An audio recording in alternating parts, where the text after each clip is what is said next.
నేను ఒక 2 different types of eggs చూపిస్తా ఇప్పుడు. ఫస్ట్‌దేమో బ్రౌన్ ఎగ్స్. ఇప్పుడు చూపిచ్చేదేమో వైట్ ఎగ్స్ అనమాట. కాకపోతే ఇమ్యూనిటీ బూస్టర్ ఎగ్స్ అంట ఇవి. ఈ ఎగ్స్ మీద స్టాంప్ అయితే ఏసుంది న్యూట్రి అని. నేనైతే ఎప్పుడు చూడలేదు ఇట్లా స్టాంప్ ఏసుండే ఎగ్ మీద. విటమిన్ బి12 డెఫిషియన్సీ ఉన్న వాళ్ళకి immunity booster white eggs best. ఇవేమో బ్రౌన్ ఎగ్స్. ఇవేంటంటే నాటుకోడి ఎగ్స్ అంట. నేను చూసిన నాటుకోడి ఎగ్స్ అయితే అన్నీ వైట్‌గానే ఉంటాయి.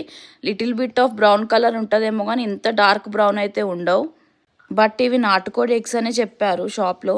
సో, అందుకే తీసుకున్నాను. బ్రౌన్ ఎగ్స్ ఒకటి, ఇమ్యూనిటీ బూస్టర్ వైట్ ఎగ్స్ ఒకటి. నాకైతే బాయిల్ చేశాక అన్నీ సిమిలర్ టేస్ట్ లాగా అనిపిచ్చాయి. ఈ ఎగ్స్‌కి ఐఎస్ఓ సర్టిఫైడ్ మార్క్ ఉంది. సో, అందుకే బ్లైండ్‌గా తీసుకున్నాను. ఇవి ఈచ్ ఎగ్ 8 రూపీస్ పడింది.